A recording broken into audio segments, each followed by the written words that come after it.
늦가을 바람은 더 이상 폐부를 찌르는 상쾌함이 아니었다. 살갗을 파고드는 스산함, 공기 중에 감도는 희미한 먼지 냄새, 바닥을 구르는 마른 낙엽 소리. 그 모든 것이 시간의 퇴적을 알리는 신호처럼 이수연의 감각을 예민하게 건드렸다. 거리는 마지막 불꽃을 태우듯 온통 붉고 노란 단풍으로 물들어 있었지만 그 화려함조차 그녀에게는 빛바랜 흑백 사진처럼 공허하게 느껴질 뿐이었다. 아름답지만 생명력이 느껴지지 않는 풍경. 꼭 지금의 자신 같다고 수연은 생각했다. 남편이 세상을 떠난 지 벌써 5년이라는 시간이 흘렀다. 무심한 세월은 강물처럼 흘러갔지만 이상하게도 수연의 시간 많은 그날 남편의 마지막 숨결이 멎었던 그 순간에 멈춰버린 듯했다. 매일 아침 같은 시간에 눈을 뜨고 기계처럼 몸을 움직여 하루를 보내고 해질녘 키면 어김없이 텅 빈 집으로 돌아오는 반복적인 일상. 그것은 익숙함이 주는 안정감이라기보다는 벗어날 수 없는 시간의 감옥에 가까웠다. 그나마 일주일에 2번 평원 문화센터에서 듣는 글쓰기 수업은 흑백 같은 그녀의 일상에 잠시 숨통을 틔워주는 유일한 찬이었다. 하지만 그것이 정말 숨통이었을까? 어쩌면 외로움이라는 깊은 심연을 애써 외면하기 위한 몸부림은 아니었을까? 오늘도 노트에는 그녀의 생각과 감정들이 빼곡히 들어찼지만 정작 마음 한구석은 채워지지 않는 허전함으로 시큰거렸다. 가닛이 문을 나서는 순간 다시금 엄습하는 혼자라는 현실. 아, 이 지독한 고독감. 오늘은 유난히 그 무게가 버겁게 느껴졌다. 그래서였을까? 평소 다니던 길 대신 어딘가 이끌리듯 낯선 골목으로 발걸음을 옮겼다. 어스름이 내려앉기 시작하는 하늘 아래 문화센터 건물의 긴 복도 끝에서 익숙하면서도 낯선 실루엣 하나가 눈에 들어왔다. 천천히 다가서자 흐릿했던 형체가 또렷해졌다. 강민준. 역사 강좌를 듣는다고 했던 남자였다. 복도에서 몇 번 마주치며 가볍게 목례를 나눈 것이 전부인 사이. 딱 그 정도였다. 그런데 오늘은 무언가 달랐다. 그의 시선이 정확히 수연을 향해 있었다. 늘 그렇듯 단정하게 빗어 넘긴 머리, 곧게 편 어깨, 흐트러짐 없는 자세. 그리고 그의 입가에 걸린 부드러운 미소.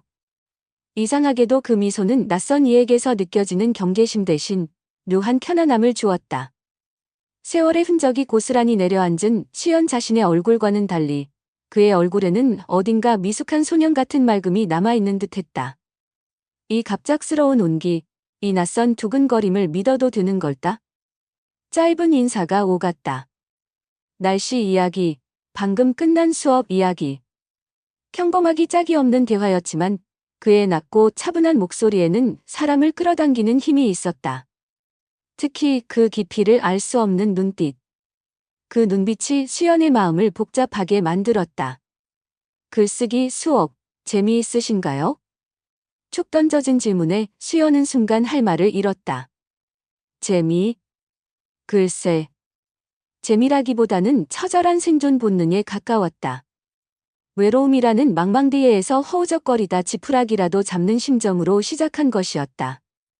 그녀는 황급히 표정을 갈무리하며 애써 미소를 지었다. 네, 그냥 시간 보내기엔 괜찮은 것 같아요. 그의 미소가 아주 미세하게, 그러나 분명하게 조금 더 짙어졌다. 그 미소 뒤에 숨겨진 진짜 속내는 무엇일까? 스쳐 지나가는 행인에게 보내는 가벼운 호의일까? 아니면 더 깊은 무언가의 시작일까? 황혼역에 예고 없이 찾아온 만남.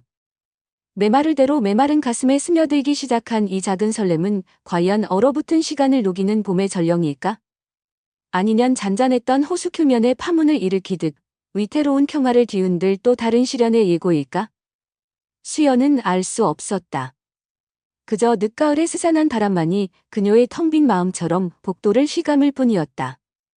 그의 온화한 미소 뒤에 무엇이 숨겨져 있을지, 이 만남이 어떤 파장을 몰고 올지는 아직 아무것도 예측할 수 없었다.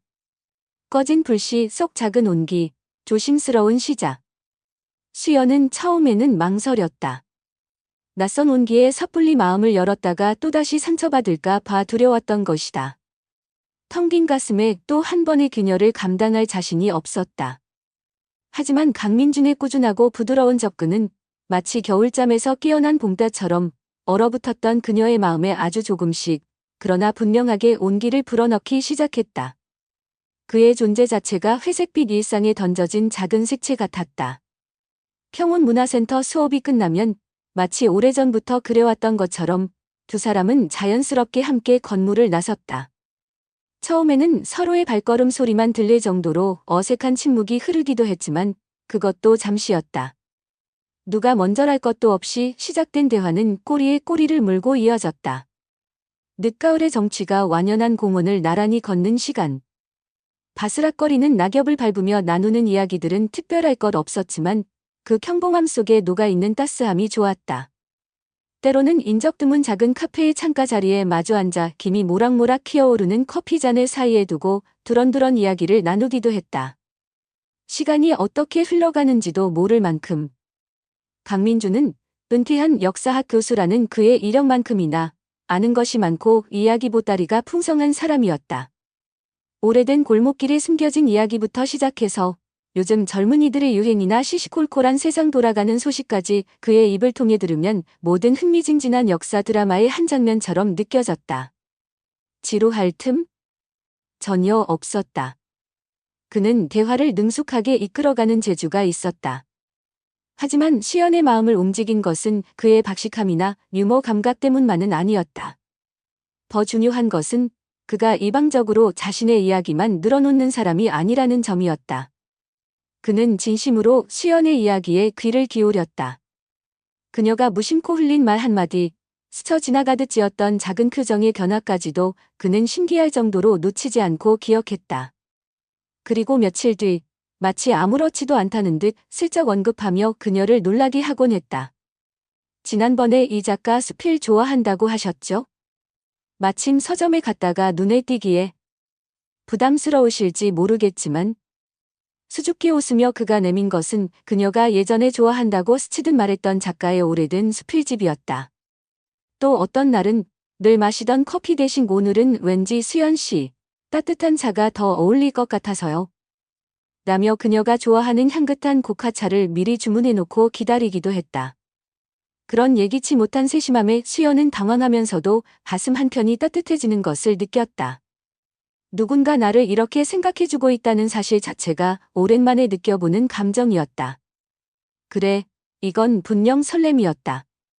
부정할 수 없었다. 딱딱하게 굳어버린 줄 알았던 심장이 다시 미세하게 뛰기 시작했고 잊고 지냈던 감정들이 수면 위로 떠올랐다. 누군가를 기다리고 함께하는 시간 속에서 웃고 사소한 것들에 의미를 부여하는 이 느낌. 놀랍고 신기하고 그러면서도 동시에 덜컥 겁이 났다. 이래도 정말 괜찮은 걸까?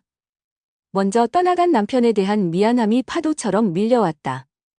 그와의 추억이 아직도 생생한데 이렇게 빨리 다른 사람에게 마음을 열어도 되는 걸까? 혹시라도 아이들이 알게 된다면? 아니, 아이들이 문제가 아니었다.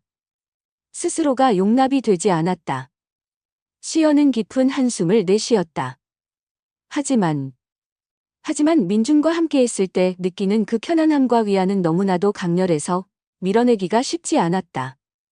외로움이라는 긴 터널 속에서 발견한 한 줄기 빛처럼 느껴졌기에 그날 밤 수연은 몇 년 동안 손대지 않았던 낡은 일기장을 꺼냈다.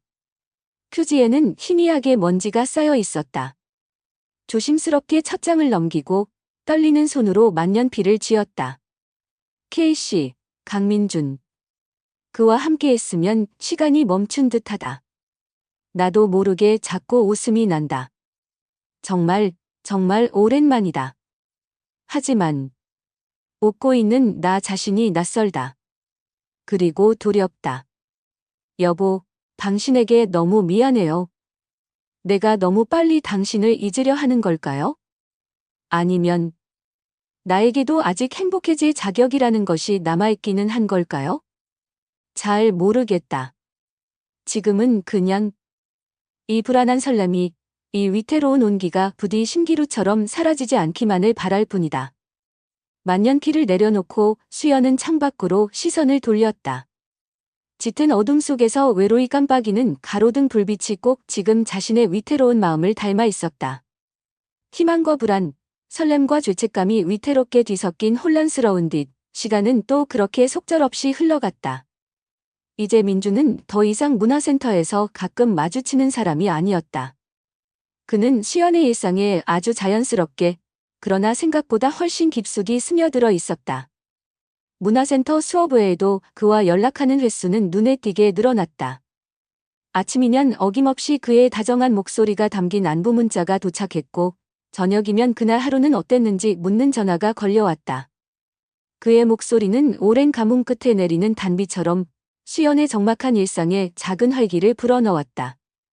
처음에는 그 관심이 마냥 고맙고 반가웠다. 하지만 언제부터였을까? 그와의 통화 시간이 조금씩 길어지고 있다는 것을 문득 깨달았다. 처음에는 30분이면 충분했던 대화가 이제는 1시간을 훌쩍 넘기기가 예사였다. 대화의 내용도 조금씩 달라지고 있었다. 처음에는 서로의 관심사나 책, 영화 이야기들이 주를 이루었지만 점차 그녀의 사적인 일상에 대한 질문들이 늘어났다. 오늘은 누구와 점심 약속 있으셨어요? 글쓰기 수업 말고 오늘은 다른 일정은 없으시고요? 저녁 식사 후에는 주로 뭘 하시면서 시간을 보내세요? 악의 없는 순수한 관심이라고 그렇게 생각하려 애썼다. 하지만 비슷한 질문들이 지루하게 반복되면서 그의 다정함이 어딘가 자신을 보이지 않는 울타리 안에 가두려는 것처럼 느껴지기 시작했다. 단순한 기호일까?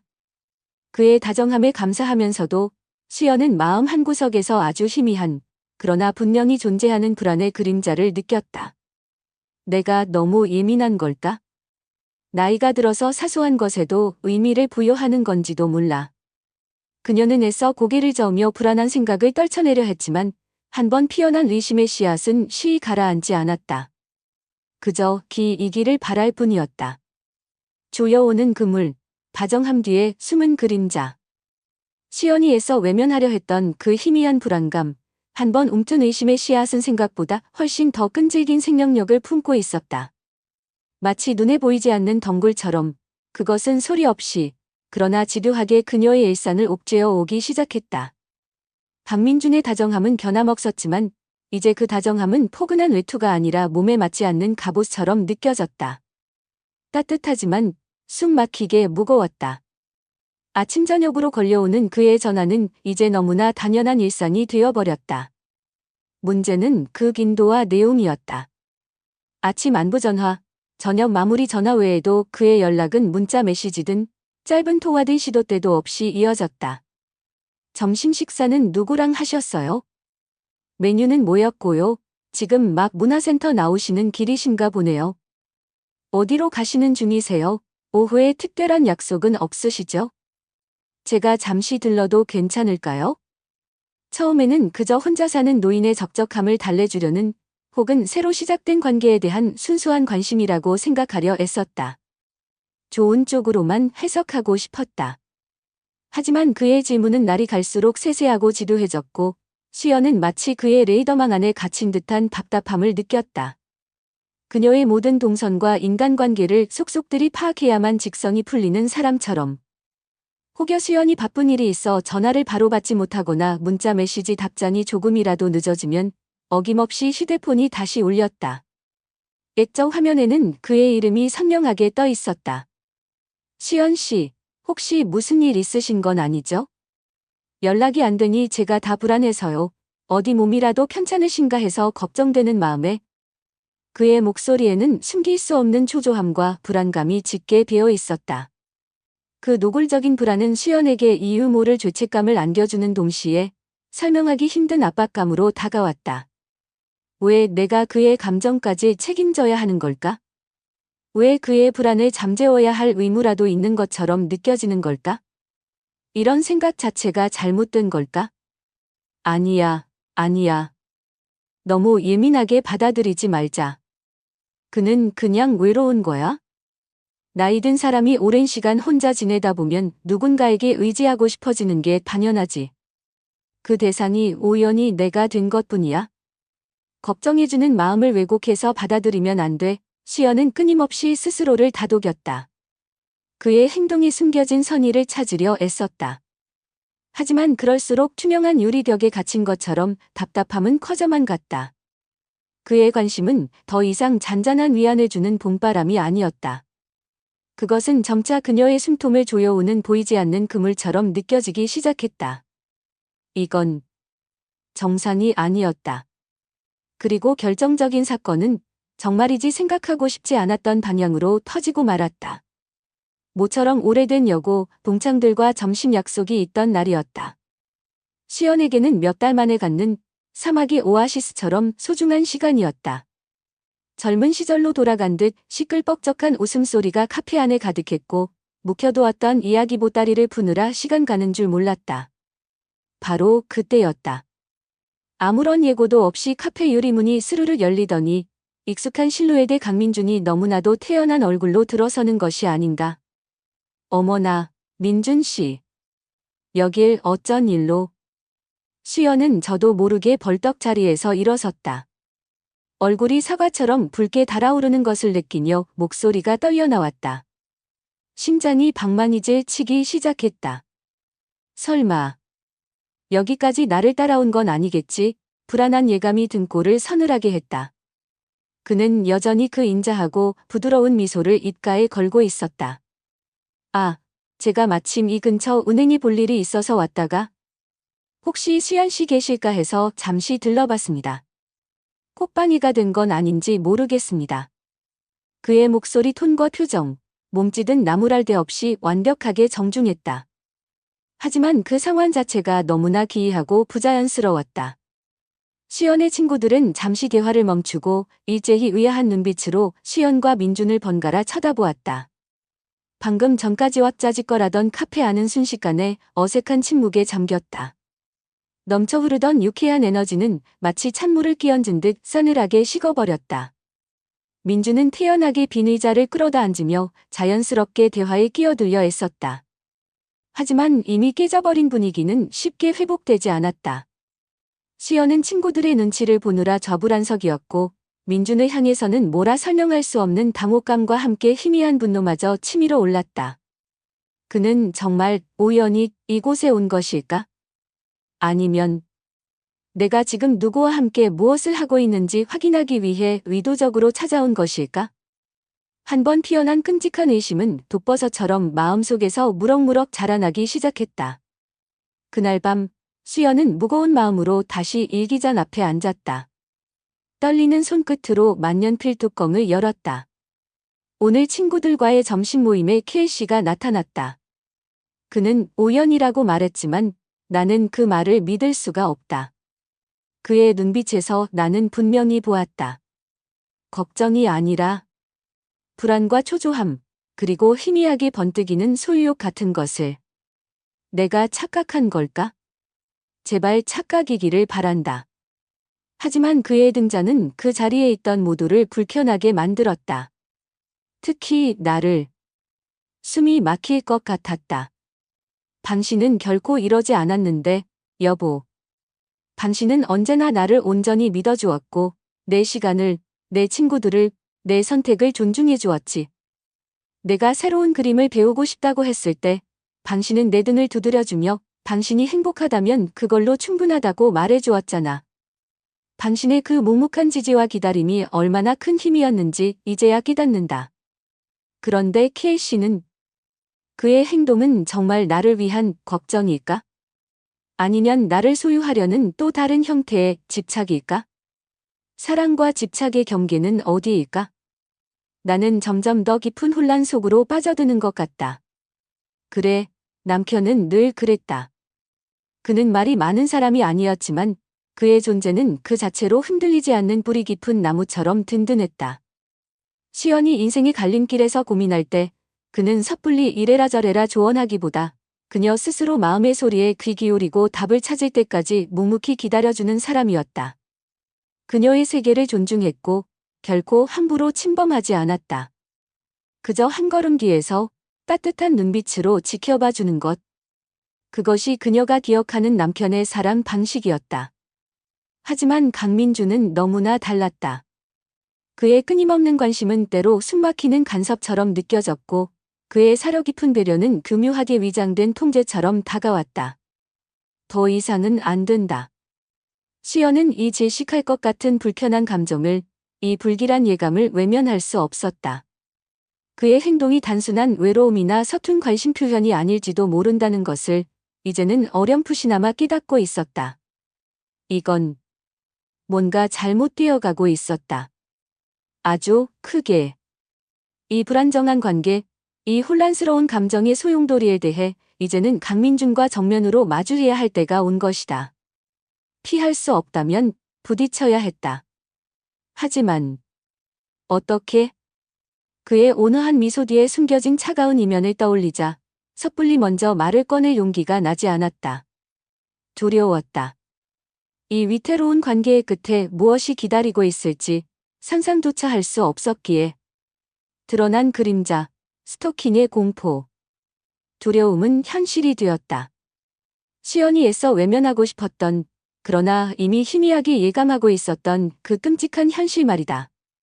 강민준과 정면으로 마주할 용기를 내지 못하고 머뭇거리는 사이 그의 행동은 마치 고삐 풀린 망아지처럼 더욱 대담하고 노골적으로 변해갔다. 이제 그것은 더 이상 과도한 관심이나 서툰 애정 표현 혹은 외로움 많은 노인의 주책 따위로 포장될 수 있는 성질의 것이 아니었다. 그것은 명백한 스토킹이었고 숨막히는 감시였다. 어느 늦은 오후 평온문화센터 수업을 마치고 집으로 향하는 길이었다.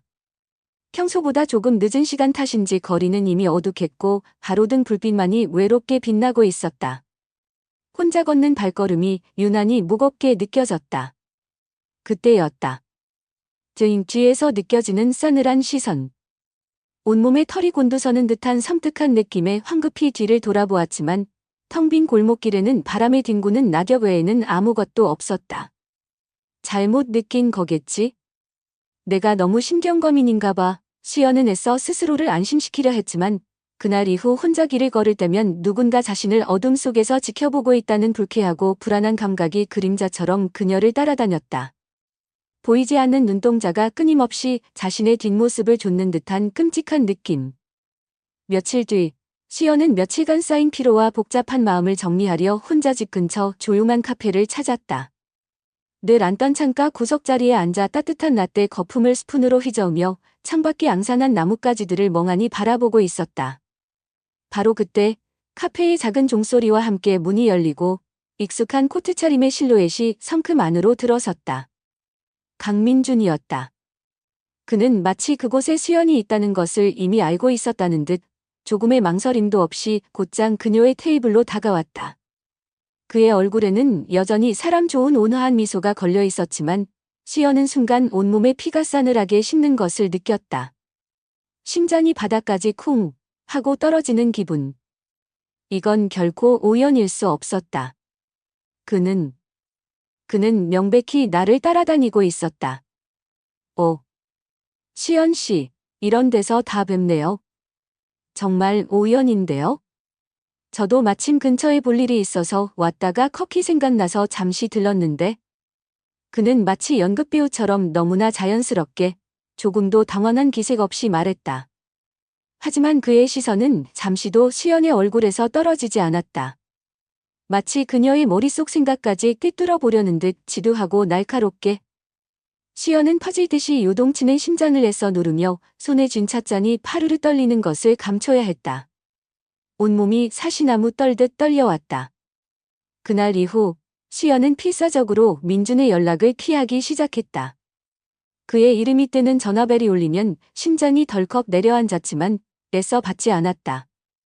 문자 메시지에도 용건만 간단히 답하거나 때로는 아예 답장하지 않았다. 어떻게든 그와의 거리를 벌려야만 했다. 이대로는 안 된다는 절박함 때문이었다. 하지만 그녀의 소극적인 저항은 오히려 기름을 부은 듯 민준의 불안과 집착을 더욱 심하게 부채질하는 역효과를 낳았다.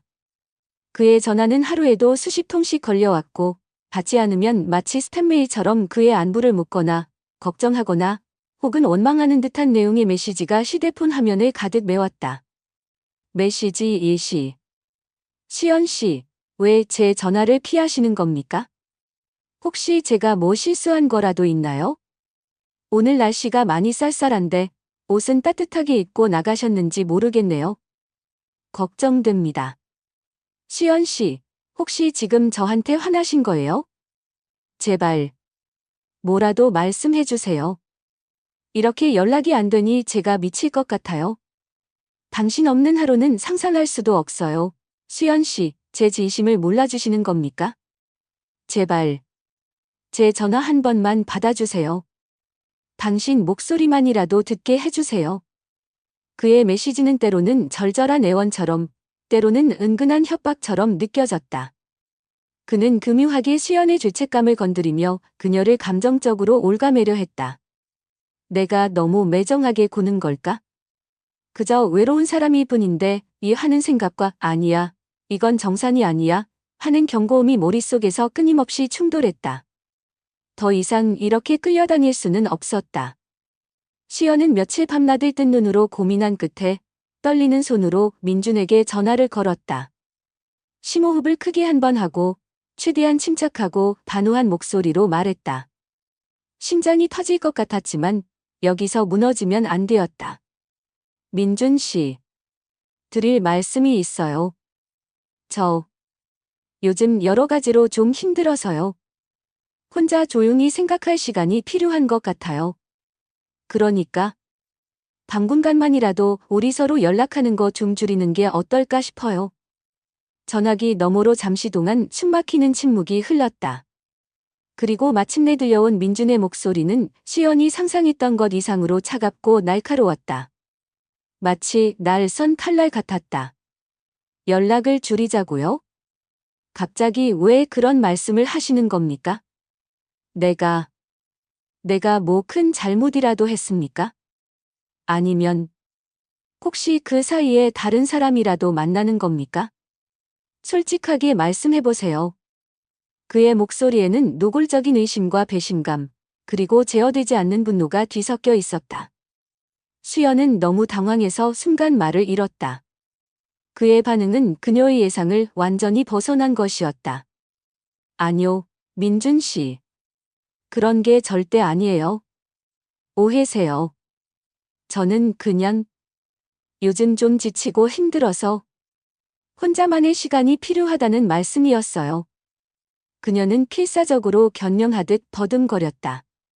그러자 민주는 거의 절규하듯 소리쳤다. 그의 목소리는 격앙되어 있었다. 혼자만의 시간이요? 왜 갑자기 혼자 있고 싶어 하시는 건데요? 나는 시연 씨 당신이 필요해요. 당신 없이는 단 하루도 살 수가 없단 말입니다. 그런데 어떻게 나한테 이러실 수가 있어요? 제발 이러지 마세요, 수연 씨. 그의 목소리는 절박했지만 그 필요하다는 말은 수연의 가슴에 얼음 송곳처럼 날아와 깊숙이 박혔다. 필요. 사랑이 아니라 필요라고? 그는 나라는 사람 자체를 원하는 것이 아니었다. 그저 자신의 지독한 외로움과 공허함을 채워줄 대상이, 존재가 필요했던 것뿐이다. 온몸에 소름이 돋는 끔찍한 진실이었다. 관계의 본질이 처참하게 드러나는 순간, 전화는 그의 일방적인 외침과 함께 쿵 소리를 내며 끊겼다. 수연은 한동안 아무 소리도 들리지 않는 수화기를 귀에 댄 채 멍하니 그 자리에 서 있었다. 온몸의 기운이 쭉 빠져나가며 다리가 후들거렸다. 이제 정말 어떻게 해야 하는 걸까? 그날 밤이었다. 시계는 이미 자정을 넘어가고 있었다. 뒤척이다 겨우 잠이 들려던 찰나 현관문 쪽에서 들려오는 둔탁한 소리에 수연의 심장이 멎는 듯 깜짝 놀라 침대에서 벌떡 일어났다. 쿵, 쿵, 쿵, 분명 누군가 현관문을 세게 두드리고 있었다. 이 시간에 누구지? 설마. 아니겠지. 아닐 거야. 고양이처럼 소리 없이 현관문 앞으로 다가갔다. 떨리는 손으로 인터폰 화면을 켰다. 그리고 숨을 헙 하고 들이켰다. 화면 속에는 예상했던, 그러나 절대로 마주하고 싶지 않았던 그 얼굴이, 강민준의 얼굴이 일그러진 채 비치고 있었다. 그의 얼굴은 가로등 불빛 아래 정적으로 창백했고 두 눈은 불안과 광기가 뒤섞인 듯 혼란스럽게 빛나고 있었다. 수연 씨. 나예요. 민준이에요. 제발 문 좀 열어주세요. 네. 딱 한 번만. 얼굴 보고 이야기 좀 해요. 이건 다 오해예요. 오해라고요. 문틈으로 새어들어오는 그의 목소리는 애원하는 듯 절박했지만 시연에게는 그 어떤 공포 영화의 배경음악보다 더 소름 끼치고 위협적으로 들렸다. 그는 이제 정말 마지막 선까지 넘어버렸다. 더 이상 도망칠 곳은 없었다. 선을 긋다. 마지막 대면과 단호한 거절. 쿵쿵쿵. 잠든 도시의 정적을 깨는 무자비한 소리. 시연은 심장이 멎는 듯한 공포에 사로잡혀 침대 위에서 그대로 굳어버렸다. 인터폰 화면 속 어둠과 가로등 불빛 아래 일그러진 강민준의 얼굴은 이 세상이 것이 아닌 것처럼 기괴하고 위협적이었다. 애원하는 듯 그러나 어딘가 광기 서린 그의 눈빛과 마주한 순간 시연은 본능적으로 깨달았다. 더 이상 도망칠 곳도 물러설 곳도 없다는 것을. 하지만 이 야심한 밤에 공포에 질린 채로 저 문을 열어줄 수는 없었다. 절대로. 그것은 스스로를 맹수의 아가리 속으로 밀어넣는 질이나 다름없었다. 시연은 얼음장처럼 차가워진 손으로 덜덜 떨리는 몸을 애써 가누며 인터폰 수화기를 집어들었다. 숨쉬는 것조차 잊은 채 그녀는 목구멍 깊은 곳에서부터 끌어올린 목소리로 힘겹게 말했다. 목소리가 염소처럼 가늘게 떨려 나왔지만 그 안에는 필사적인 단호함이 실려 있었다. 돌아가세요. 민준 씨, 제발 부탁입니다.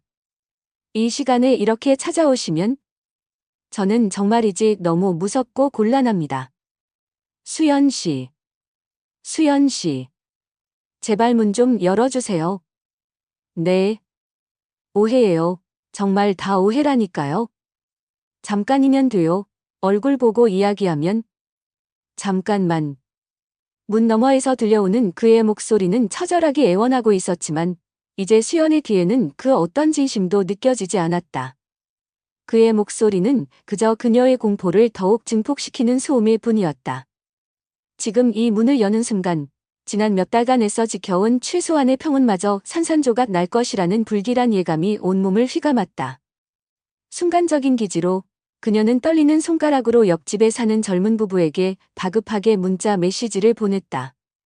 새벽 시간에 너무나 죄송하지만 지금 현관문 앞에서 신원불명의 남자가 계속 문을 두드리며 위협적인 행동을 하고 있다고.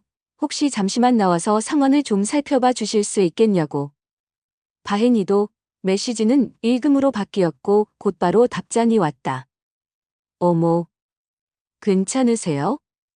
네, 그럼요. 저희 남편이랑 지금 바로 나가볼게요.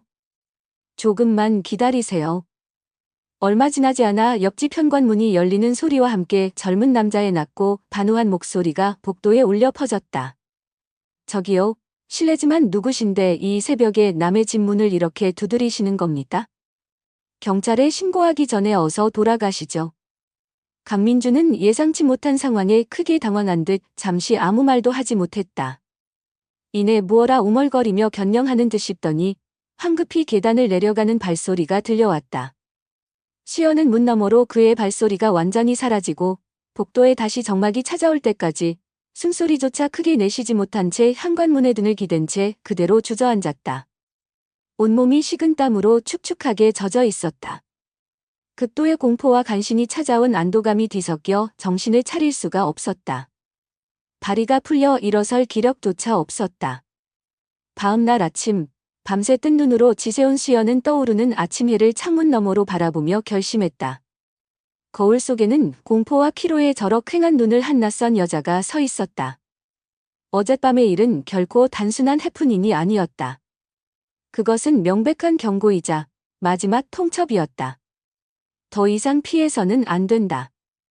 이 지긋지긋하고 위험한 관계를 오늘 바로 여기서 그녀 자신의 손으로 완전히 끝내야만 한다. 시연은 결연한 표정으로 휴대폰을 들었다. 그리고 어젯밤의 공포로 여전히 떨리는 손가락으로 강민준에게 짧지만 단호한 메시지를 작성했다. 오늘 오후 3시 시청 앞 만남의 광장 카페에서 뵙고 싶습니다. 마지막으로 드릴 말씀이 있습니다. 일부러 사람이 많고 시야가 탁 트인 공공장소를 선택했다. 혹시 모를 그의 돌발 행동에 대비하기 위한 그녀가 할 수 있는 최소한의 안전 확보 조치였다. 답장은 의외로 간결하고 빠르게 왔다. 알겠습니다. 그 시간에 맞춰 나가도록 하겠습니다. 그의 너무나도 순순한 태도가 오히려 불길하게 느껴졌지만 이미 주사위는 던져졌다. 이제 와서 물러설 수는 없었다. 약속 시간이 다가오자 수연은 일부러 10분 정도 먼저 카페에 도착해 가장 안쪽, 그러나 출입구가 잘 보이는 창가 자리에 앉았다. 심장은 여전히 불안하게 요동쳤지만 그녀는 겉으로는 최대한 평정을 가장하며 뜨거운 커피를 천천히 마셨다. 얼마 지나지 않아 익숙한 베이지색 트렌치코트 차림의 강민준이 카페 안으로 들어섰다. 어젯밤 인터폰 화면으로 보았던 광기 서린 모습은 온데간데 없고 그는 다시 예전처럼 머리를 단정하게 빗어 넘기고 자세를 바로 한 점잖은 교수님의 모습으로 돌아와 있었다. 하지만 그의 눈빛 깊은 곳에는 여전히 감추지 못한 불안과 긴장이 독처럼 서려 있었다. 그는 말없이 수연의 맞은편 의자에 조용히 앉았다. 테이블 위에는 무거운 침묵이 감돌았다. 먼저 침묵을 깬 것은 수연이었다. 그녀는 찻잔을 내려놓고 그의 눈을 정면으로 피하지 않고 똑바로 응시하며 입을 열었다. 목소리는 미세하게 떨렸지만 그 어느 때보다 차분하고 단호했다. 민준 씨, 오늘 이렇게 뵙자고 한 이유는 더 이상은 안 될 것 같아서예요. 우리 관계, 이제 여기서 그만 정리해야 할 것 같습니다. 민준의 얼굴 근육이 미세하게 경련했다. 그는 마치 전혀 예상하지 못했다는 듯 혹은 믿고 싶지 않다는 듯이 눈을 크게 뜨며 되물었다. 그의 목소리에는 당혹감과 함께 희미한 분노가 섞여 있었다. 네. 그게 갑자기 무슨 말씀이십니까, 수연 씨? 제가 혹시 뭐 서운하게 해드린 거라도? 갑자기가 아니에요, 민준 씨. 수연은 단호하게 그의 말을 끊었다. 더 이상 그의 변명이나 감언이설에 휘둘리지 않기로 결심했다. 솔직히 말씀드릴게요. 저는 민준 씨와의 관계에서 더 이상 그 어떤 편안함이나 기쁨, 위안도 느낄 수가 없어요. 오히려 시간이 갈수록 불안하고 두렵고 솔직히 말해서 숨이 막힙니다. 그녀는 잠시 숨을 고르고 흔들림 없는 목소리로 말을 이었다. 그의 눈동자가 불안하게 흔들리는 것을 보았지만 외면했다. 처음에 민준 씨가 보여주신 관심과 배려, 물론 감사했어요. 외로웠던 제게 큰 힘이 되었던 것도 사실이고요. 하지만 민준 씨, 어느 순간부터 당신의 그 관심은 건강한 선을 넘어서기 시작했어요. 제가 어디서 누구와 무엇을 하는지 사사건건 알아야 직성이 풀리고 제 모든 일정을 당신에게 보고해야 할 것 같은 압박감을 주고 연락이 아주 조금만 늦어져도 안절부절 못하며 불안해하시는 모습들. 심지어 어젯밤처럼 예고도 없이 제 집문 앞까지 찾아와 공포감을 주는 행동까지. 민준 씨, 그건 정상적인 관심이나 애정이 아니에요. 그건 명백한 집착입니다. 수연은 집착이라는 단어에 힘을 실어 또렷하게 발음했다. 더 이상 모호한 태도를 취하지 않겠다는 의지의 표현이었다. 제가 생각하는 건강한 관계, 그리고 사랑은 서로를 구속하는 것이 아니라 서로를 온전히 존중하고 각자의 삶과 공간을 인정해주는 거라고 믿어요. 하지만 민준 씨는 단 한 번도 그러지 않으셨어요. 당신은 당신의 외로움과 불안감을 해소하기 위해 저를 당신의 틀 안에 가두고 통제하려고만 했어요. 그 과정에서 저는 점점 더 제 자신을 잃어버리고 있다는 끔찍한 기분을 느껴야만 했고요. 민준 씨, 이건 제가 원하는 관계가 절대로 아니에요. 더 이상은 못하겠습니다. 민준의 얼굴은 이제 하얗다 못해 파랗게 질려 있었다. 그는 떨리는 목소리로 마치 마지막 지푸라기라도 잡으려는 듯 변명했다. 집착이라니요. 오해십니다, 수연 씨. 그건 정말 오해예요. 나는 그저 당신이 너무 소중해서 행여 당신에게 무슨 안 좋은 일이라도 생길까 봐 노심초사하며 걱정했던 것뿐이에요. 당신을 너무나 아끼고 사랑하기 때문에.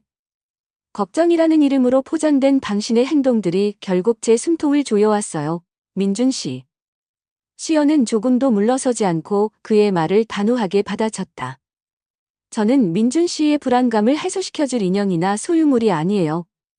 그리고 당신의 외로움을 달래주기 위해 존재해야 할 의무도 없고요. 우리는 성인이고 각자의 삶을 존중하며 살아가야 할 책임이 있어요. 민준의 눈빛이 크게 흔들렸다. 분노와 상처, 당혹감, 그리고 어쩌면 아주 희미한 자각 같은 복잡한 감정들이 그의 얼굴 위로 폭풍처럼 스쳐 지나갔다. 그는 한동안 아무 말도 하지 못하고 하르르 떨리는 입술만 발싹거렸다. 그러다 갑자기 모든 것을 체념한 듯 혹은 마지막으로 매달리듯 낮은 목소리로 읊조렸다. 정말 이걸로 끝내시겠다는 말씀이십니까? 저 없이도 정말 괜찮으시겠어요? 그의 목소리에는 애처로운 애원과 함께 깊은 원망이 뒤섞여 있었다. 그 순간 수연은 잠시 망설였다. 그의 목소리에 담긴 지독한 외로움의 무게가 느껴져 가슴 한켠이 아려왔다. 여기서 또 마음이 약해지면 안 되는데. 하지만 그녀는 이내 고개를 가로저었다. 여기서 다시 흔들리면 모든 것이 원점으로 돌아갈 뿐이다. 네, 괜찮아야죠. 그리고 괜찮을 겁니다. 저는 이제 온전히 저만의 삶을 찾아야 해요. 민준 씨도 부디 그러시길 바랍니다. 그녀의 목소리 끝은 미세하게 떨렸지만 민준을 바라보는 눈빛만큼은 더 이상 흔들리지 않았다. 그녀 자신을 지키기 위한, 그녀의 존엄성을 지키기 위한 마지막 발걸음이었다. 민준은 한동안 말이 없었다. 텅 빈 눈으로 테이블 위, 싸늘하게 식어버린 자신의 커피잔만 내려다보았다. 어깨가 힘없이 축 늘어져 있었다. 한참 후에야 그는 아주 깊은 체념과 절망이 뒤섞인 듯한 한숨과 함께 자리에서 천천히 일어섰다. 그는 아무 말 없이, 그러나 세상의 모든 미련과 상처를 다 담은 듯한 눈빛으로 수연을 마지막으로 한 번 더 깊이 응시했다. 그리고는 천천히 몸을 돌려 카페를 나섰다. 그의 뒷모습이 사람들로 붐비는 카페 문 밖으로 완전히 사라지고 나서야 수연은 그동안 참고 참았던 숨을 폐부 깊은 곳에서부터 길게, 아주 길게 내쉬었다. 끝났다. 정말로 끝났다. 마침내. 그가 떠나던 텅 빈 의자에는 싸늘하게 식어버린 커피잔과 무거운 침묵, 그리고 형용할 수 없이 복잡하게 뒤엉킨 감정의 잔해만이 소용돌이치고 있었다. 마침내 이 지긋지긋한 관계에서 벗어났다는 안도감과 함께 심장을 날카롭게 베는 듯한 깊은 슬픔과 그를 향한 지독한 연민이 해일처럼 밀려왔다. 이 관계가 남긴 상처는 생각보다 훨씬 더 깊고 아프게 아주 오랫동안 그녀를 괴롭힐 것만 같았다. 사과와 남겨진 메아리, 용서와 거리. 마지막 대면이 남긴 깊은 상처는 수연의 예상보다 훨씬 더 끈질기게 그녀의 일선을 핥히었다. 박민준이라는 존재가 사라진 빈자리에는 시원한 해방감 대신 지독한 허탈함과 언제 다시 그의 그림자가 덮쳐올지 모른다는 불안감이 독버섯처럼 자라나고 있었다. 수연은 억지로라도 평범했던 과거의 일상으로 돌아가기 위해 안간힘을 썼다. 꼬박꼬박 켜문 문화센터의 글쓰기 수업에 나갔고 동네 마트에서 장을 보고 예전처럼 혼자 공원을 산책했다. 하지만 발걸음은 예전처럼 가볍지 않았고 문득문득 등 뒤에서 느껴지는 싸늘한 시선에 온몸의 신경이 곤두섰으며 밤길의 낯선 발소리에도 심장이 덜컥 내려앉아 숨을 죽여야 했다. 그의 부재는 또 다른 형태의 존재감으로 보이지 않는 유령처럼 여전히 그녀의 삶주변을 맴돌며 그녀를 괴롭혔다. 언제 다시 그가 예고 없이 불쑥 나타나 그녀의 위태로운 평화를 깨뜨릴지 모른다는 공포. 그것은 마치 만성적인 통증처럼 그녀의 잠을 좀 먹고 예민한 신경을 갉아먹었다. 밤에는 아주 작은 소리에도 화들짝 놀라 깨어나 심장이 진정될 때까지 한참을 뒤척여야 했고, 낮에는 사람들로 붐비는 거리 한복판에서도 문득 그의 얼굴이 보이는 듯한 한영에 시달리며 식은땀을 흘려야 했다. 이대로는 안 되는데. 이 불안의 늪에서 벗어나야 하는데.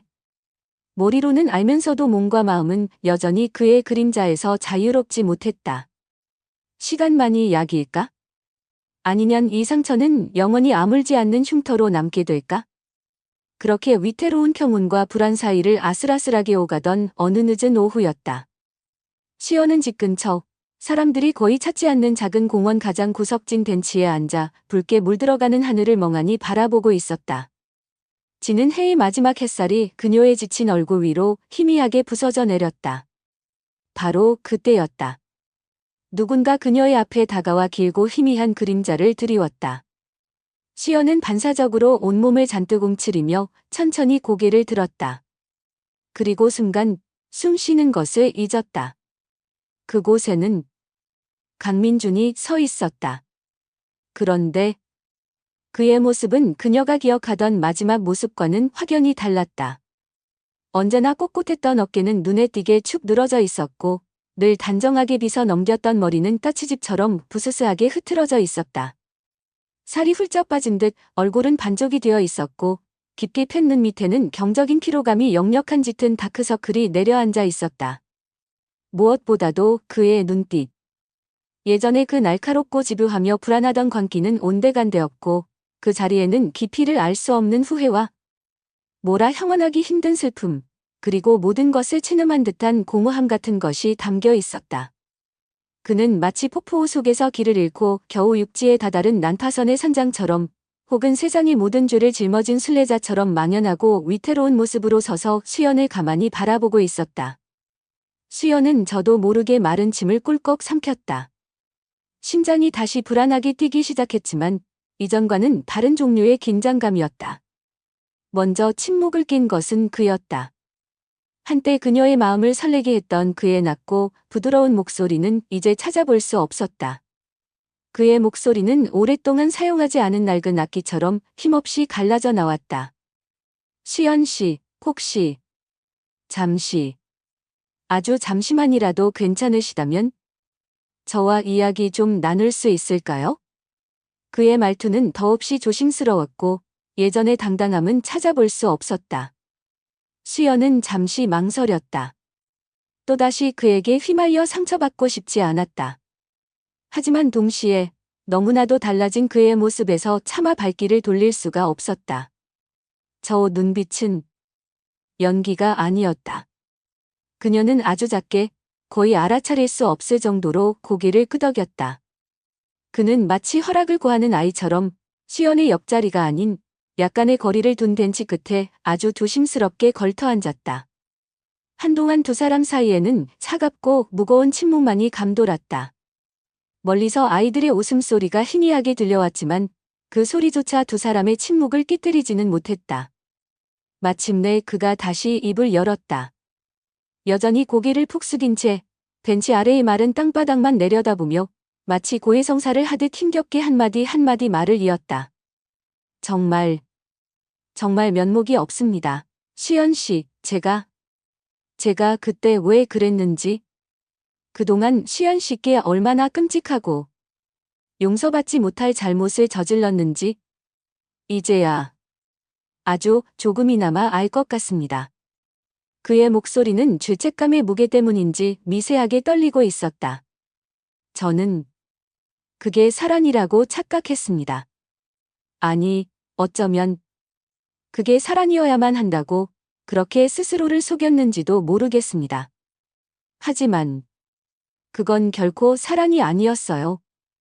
이제 와서 냉정하게 돌이켜보니 저는 그저 제 안에 도사리고 있던 지독한 외로움과 언젠가 또다시 혼자가 될지도 모른다는 그 뿌리 깊은 두려움 때문에 이기적인 마음에 수연 씨 당신을 괴롭혔던 겁니다. 당신의 따뜻함을, 제 감정이 허기를 채우는 수단으로 그렇게 당신을 이용했던 거예요. 정말 짐승만도 못한 짓이었습니다. 그는 잠시 말을 멈추고 마른 입술을 힘겹게 축였다. 그의 눈가가 붉게 충혈되어 있었다. 아내를 먼저 하늘로 보내고 오랫동안, 정말 오랫동안 텅 빈 집에서 유령처럼 혼자 지냈습니다. 시간이 지나면 괜찮아질 거라고, 언젠가는 무뎌질 거라고 스스로를 위로했지만 아니더군요. 하루하루가 너무 길고 고통스러웠습니다. 마치 살아있는 지옥 같았어요. 그러다 그런 제 앞에 당신이 나타났습니다. 수연 씨, 당신과 함께 이야기하고 있는 동안에는 잠시나마 그 지긋지긋한 외로움과 공허함을 잊을 수 있었습니다. 그래서 더 당신에게 매달리고 집착했던 것 같습니다. 당신마저 내 곁을 떠나면 나는 다시 그 끔찍하고 어두운 고독 속으로 떨어져 영원히 헤어나오지 못할 것 같다는 그런 비겁한 두려움 때문에 정말 바보 같았죠. 너무나 이기적이었고요. 그의 눈가에서 마침내 뜨거운 눈물 한 방울이 흘러내려 그의 수척한 뺨을 적셨다. 수연은 숨을 죽인 채 그의 고백을 가만히 들었다. 그의 목소리에 담긴 진솔한 후회와 사무치는 고통이 날카로운 유리 조각처럼 그녀의 마음을 파고들었다. 그 역시 자신만큼이나, 아니 어쩌면 더 깊은 상처를 안고 살아가는 외로운 영혼이라는 것이 아프게 느껴졌다. 측은지심과 연민이 파도처럼 밀려왔다. 하지만 그 동정심 때문에 이미 돌아선 길을 되돌아갈 수는 없었다. 그것은 그녀 자신을 다시 지옥으로 밀어넣는 일이 될 것이고 어쩌면 궁극적으로는 그를 위해서도 결코 좋은 일이 아닐 터였다. 그녀는 조용히 그러나 단호하게 입을 열었다. 목소리는 여전히 차분했지만 그 안에는 더 이상 흔들리지 않을 강한 의지가 담겨 있었다. 민준 씨의 사과, 진심으로 받아들일게요. 그리고 당신이 얼마나 외롭고 힘들었을지 이제 조금은 이해할 수 있을 것 같아요. 하지만 민준 씨, 당신의 고통이 당신이 제게 했던 그 모든 행동들을 정당화시켜 줄 수는 없어요. 그건 별개의 문제예요. 그리고 가장 중요한 것은 이제 우리 관계는 결코 예전으로 돌아갈 수 없다는 사실이에요. 수연은 그의 충혈된 눈을 피하지 않고 똑바로 바라보며 말을 이었다. 저는 민준 씨가 당신의 그 깊은 외로움과 상처를 외면하지 않고 진심으로 마주하고 건강하게 치유해 나가시기를 진심으로 바라요. 하지만 그 여정에 제가 함께할 수는 없어요. 미안하지만 우리는 이제 각자의 자리에서 각자의 길을 가야만 해요. 이것이 지금 우리 모두를 위한 최선의 선택이라고 저는 믿어요. 민주는 힘없이 고개를 끄덕였다. 그의 눈빛에는 여전히 깊은 슬픔과 후회가 가득했지만 더 이상 이전과 같은 격렬한 감정의 동요나 필사적인 저항의 기미는 보이지 않았다. 그는 아주 오랫동안 말이 없었다. 마치 수연의 말을 온전히 받아들이고 소화하려는 듯 마침내 그는 자리에서 천천히 일어섰다. 그의 어깨는 금방이라도 부서져 내릴 것처럼 위태로워 보였다. 네, 이제 알겠습니다. 수연 씨, 당신 말씀이 다 맞습니다. 너무 늦었지만 이제야 알겠습니다. 그는 억지로라도 아주 희미한 미소를 지어 보이려 했었지만 금세 표정이 고통스럽게 무너져 내렸다. 쉽지는 않겠지요. 아주 많이 힘들 겁니다. 하지만 당신 없이 살아가는 법을 이제부터라도 다시 배워야겠지요. 그는 마지막으로 수연을 향해 깊이, 아주 깊이 고개를 숙였다. 마치 영원한 작별을 고하듯이 그동안 부족한 저에게 베풀어 주신 온기에 진심으로 감사했습니다. 그리고 제가 저지른 모든 잘못에 대해 정말 미안했습니다. 그 말을 끝으로 그는 더 이상 뒤돌아보거나 망설이지 않았다. 그는 천천히, 그러나 이전과는 비교할 수 없는 무거운 발걸음으로 공원을 걸어 나갔다. 이번에는 정말로 그의 뒷모습에서 돌이킬 수 없는 마지막이라는 무게감이 느껴졌다. 그의 뒷모습이 저 멀리 공원 길모퉁이 너머로 완전히 사라지고 나서야 수연은 그동안 꼭 참고 참았던 숨을 폐부 깊숙한 곳에서부터 길게, 아주 길게 내쉬었다. 온몸을 옥죄던 긴장이 스르르 풀려나가면서 동시에 극심한 피로감이 온몸을 덮쳤다. 마침내 끝났다. 정말로 끝났다. 길고 지독했던 악몽에서 마침내 깨어난 기분이었다. 하지만 이상하게도 마음이 마냥 후련하거나 가볍지만은 않았다. 오히려 가슴 한켠이 돌덩이처럼 묵직하게 내려앉는 듯한 씁쓸함과 애잔한 슬픔이 진하게 남았다. 이별이란 설령 그것이 서로를 위해 반드시 필요한 선택이었다 할지라도 결국엔 이렇게 깊은 상처와 아픔을 남기는 모양이었다. 그의 마지막 모습, 깊은 후회와 고통이 담겨있던 그의 눈빛, 그리고 그의 처절했던 외로움의 고백이 마치 지워지지 않는 낙인처럼 그녀의 머릿속을 계속해서 맴돌았다. 건강한 사랑과 병적인 의존성이 아슬아슬한 경계에 대해, 그리고 인간의 근원적인 외로움이라는 그 깊고 어두운 심연에 대해 그녀는 아주 오랫동안 생각에 잠겼다. 상처는 깊게 남았지만 동시에 그 아픈 상처를 통해 그녀는 무언가를 분명히 배우고 깨달았으며 이전보다 조금 더 단단해진 자신을 발견한 것도 같았다. 그래, 이제 정말 다시 시작해야 할 시간이었다. 누구에게도 기대지 않고 온전히 나 자신으로 바로 설 시간. 새로운 계절 앞에서 상처를 딛고 키어나는 삶, 그래, 이제 정말 다시 시작해야 할 시간이었다. 온전히 나 자신으로. 그 결심과 함께 지독하게 길고 어두웠던 겨울이 물러가고 마침내 수연의 창가에도 따스하고 눈부신 봄볕이 찾아들었다. 겨우내 죽은 듯이 앙상했던 아파트 화단의 나뭇가지 끝에는 어느새 연두빛 새순들이 파릇파릇 돋아나 있었고 꽁꽁 얼어붙었던 땅 위로는 이름 모를 작은 들꽃들이 수줍은 듯 노랗고 하얀 얼굴들을 내밀고 있었다. 세상은 그렇게 어김없이 다시 생명의 기운으로 넘실거렸지만 지난 겨울 시연의 마음속에 깊이 드리웠던 그늘과 상처는 생각보다 더디게 아주 천천히 녹아내리고 있었다. 지난 몇 달간 그녀가 통과해야 했던 시간들. 그것은 마치 예고 없이 닥쳐온 격렬한 폭풍우 혹은 끝이 보이지 않는 어두운 터널과도 같았다. 잿빛처럼 무겁던 외로움 속에서 한 줄기 빛처럼 찾아왔던 설렘과 희망. 하지만 그것은 너무나도 빨리 숨막히는 불안과 떨쳐낼 수 없는 공포로 견질되어 버렸다. 그리고 그 과정에서 그녀는 분노하고 슬퍼하고 또 지독한 연민과 자기 혐오 사이를 위태롭게 오가야 했다. 그 경랑의 시간은 그녀의 마음 깊은 곳에 지울 수 없는 상처를 남겼고 어쩌면 평생 안고 가야 할 희미한 흉터가 될지도 모른다는 것을 그녀는 이제 받아들여야 했다. 하지만 중요한 것은 그 극심한 고통과 혼란 속에서도 그녀는 이전에는 미처 알지 못했던 자기 자신 안에 단단한 무언가를 발견했다는 사실이었다.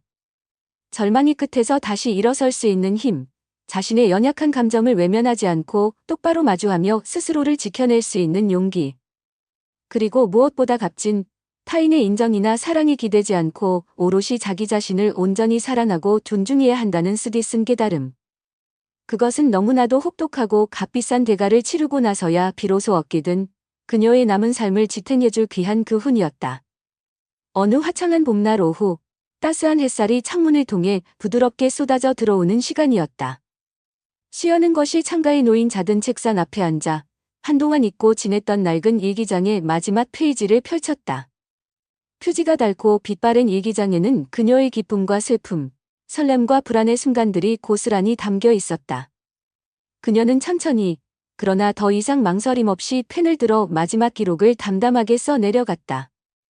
길고 어두웠던 터널의 끝에서 마침내 희미한 빛을 본 기분이다. 몸과 마음 곳곳에 남은 상처는 여전히 때때로 나를 괴롭히지만 이제 더 이상 그 상처의 노예가 되어 살지는 않을 것이다.